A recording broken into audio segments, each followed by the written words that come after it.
Fala Vascaíno, fala Vascaína, tudo bem? Um bom dia, um bom começo de tarde, um casaca no seu coração e que Deus possa abençoar as nossas vidas. Meus amigos, muita atenção neste vídeo. A gente vai falar muito sobre o que está acontecendo no Clube de Regatas Vasco da Gama, todo descato, todo desleixo. O nosso canal aqui é um canal de oposição, um canal que não vai deixar esses golpistas aí em paz. Eles querem destruir o nosso clube de qualquer jeito e de qualquer forma. Por isso eu peço a sua atenção, porque sempre a gente vai denunciar e passar a verdade sem maquiagem e sem sacanagem para você, torcedor do Vasco.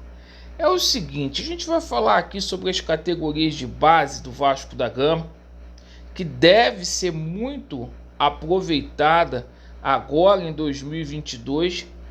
A gente vai falar bastante aí sobre o atraso total do planejamento do futebol. Isto está nos preocupando bastante. Esses nomes aí que estão sendo especulados para ser reforços do Vasco da Gama, o que há de concreto? Vamos abordar muito a situação aqui da SAF.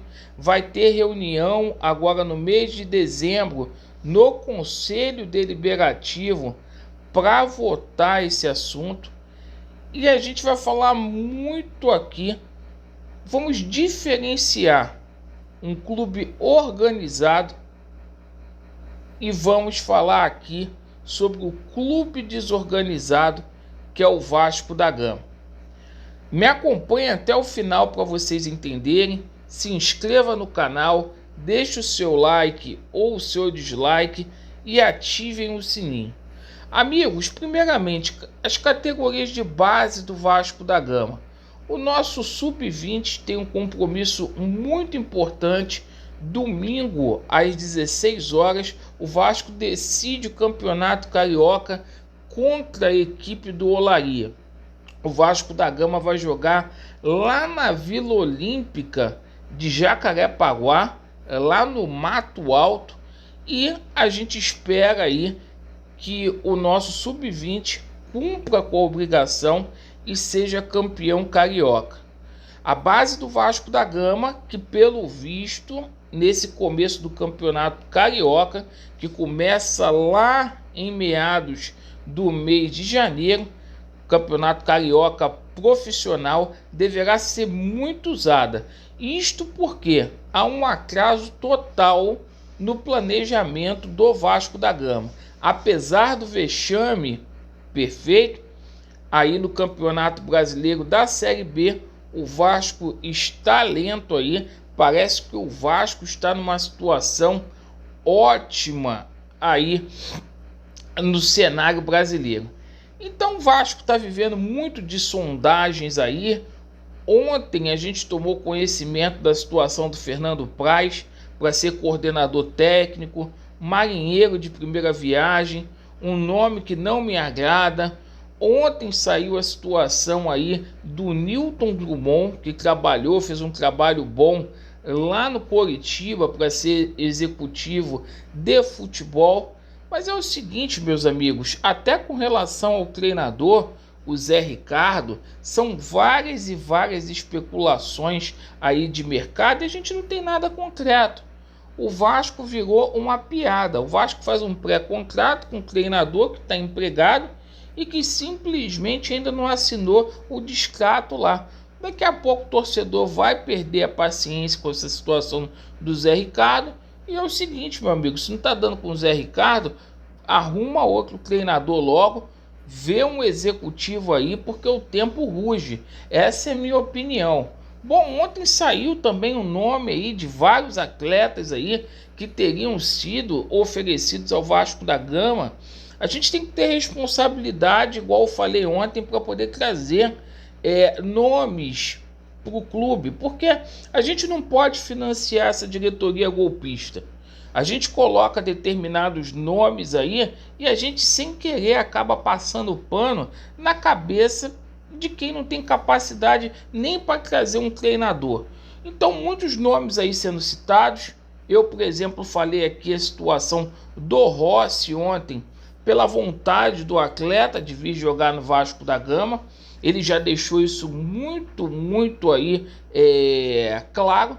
Agora, os nomes que estão sendo especulados aí, que foram oferecidos para o Vasco, tudo depende da situação aí do executivo de futebol, que hoje, infelizmente, a gente não tem, como é o caso aí do Marcelo Lomba, esse Yuri Castilho, Camutanga, tantos outros jogadores aí que teriam sido oferecidos aí pro Vasco da Gama. Então, enquanto isso, se discute no Conselho Deliberativo a data aí para poder marcar a convocação para a gente falar aí da SAF aí. Então, meu amigo, é o seguinte, agora no mês de dezembro, segundo Carlos Fonseca, presidente do Conselho Deliberativo, a gente vai ter uma reunião aí para fazer votação sobre esse assunto. E a situação do Vasco se tornar clube empresa cada dia está mais perto, mais próximo de acontecer. Isto se não houver a movimentação aí com relação a uma nova GE, com relação aí à movimentação na justiça, com a ação dos Templários. Se essas duas vias, gente, não acontecer, fatalmente o nosso clube aí vai ser vendido e a gente vai ficar aí com o Vasco da Gama aí destroçado. Mas, galera, o seguinte, vocês lembram que cerca de um mês, mais ou menos, o Leven teve aqui no canal, falou que uma pessoa próximo aí a essa diretoria tinha chamado ele para trabalhar no de VP do Vasco, para fazer essa função. Ele foi procurado. Tudo isso já poderia ter sido solucionado se não fosse a vaidade. Aí você vê, o Palmeiras foi campeão das Américas aí, perfeito? A Leila tá achando que tem que melhorar, tá contratando, tá com o intuito aí de ser gigante, de ser forte, sem essa situação da austeridade. E, cara, o Vasco, nessa pindaíba danada, as pessoas simplesmente fazendo vistas grossas aí para essa situação envolvendo esses golpistas que estão aí no Vasco. Sem categoria, sem perspectiva de nada. A situação do Vasco em 2022, gente, vai ser muito difícil. Se a gente não tiver uma mudança aí de postura por parte dessa diretoria aí, a gente tem que fazer alguma coisa, porque senão vai ficar muito difícil. Façam essa reflexão, não vivam de ilusão. Perfeito, pessoal? Muito obrigado pela sua atenção. Ajude o Vasco sendo um sócio estatutário. Ajude o Vasco da Gama denunciando essa corrupção que está aí no clube. Vasco neles, a verdade prevalecerá e vai dar Vasco. Valeu!